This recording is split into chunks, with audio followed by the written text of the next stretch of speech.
የሐዋሳ ከተማ ፖሊስ መምሪያ በከተማው ውስጥ ለወንጀል መፈጸም ምክንያት ይሆናሉ ባላቸው አካባቢዎች ላይ ባደረገው ኦፕሬሽን ሺሻ በማስጨስ ተግባር ላይ የተሰማሩ አካላትን በቁጥጥር ስር መዋሉን የሐዋሳ ከተማ አስተዳደር ፖሊስ መምሪያ የወንጀል መከላከል ኃላፊ ምክትል ኮማንደር እድገት እንዳለለት ገልጸዋል። በዚህ ተግባር ላይ በተሰማሩ አካላት ላይ ሕጋዊ እርምጃ መወሰዱንም ነው ምክትል ኮማንደር እድገት እንዳለለት ያስታወቁት።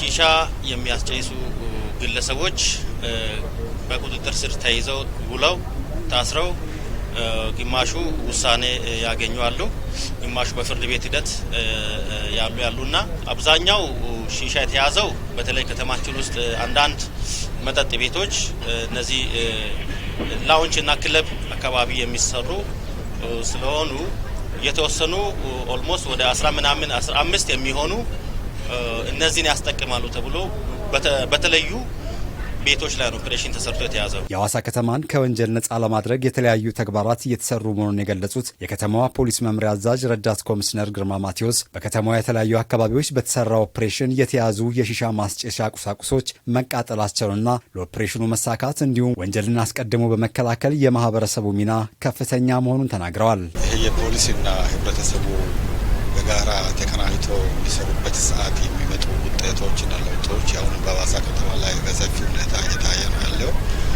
አብነት አሁን ዛሬ የተደረገ ያለው ቀጠሎ ላይ ይሄ ከፖሊስና ህብረተሰቡ በአንድ ላይ ሆኖ መረጃ በመሰባሰብ እየተፈጸመ ያለው ወንጀሎችን የፖሊስ በማሳወቅ አለያም እንደገና የሚያዝበት ሰዓት በፖሊስ ጎን በመሆን ህብረተሰቡና ፖሊስ አባሉና አመራሩ ተቀናጅቶ የሰሩበት ስራዎች ናቸው። እሱም ብቻም ሳይሆን ሌላ ስራዎችም እየተሰራ ነው። በአሁኑ ሰዓት በተለይ አልፎ የሚታዩ ስርቆቶች ላይ መረጃ በመስጠት ጋራ በመሆን ወንጀልና ወንጀል ንክ የሆነ ነገሮችን ሁሉ በጋራ በመስራት እየተሰሩ ስራዎች ናቸውና ህብረተሰቡ በዚህ ላይ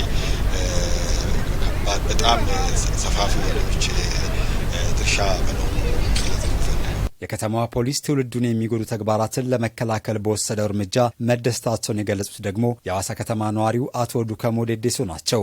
ባየው ልክ በጣም ደስ የሚል ነገር ነው። ትውልዱን የሚያበላሽ ነገር ነው። ይህንን ማድረጋቸው ለህብረተሰቡም ለሚያይ ሰው በጣም ደስ የሚል ነው።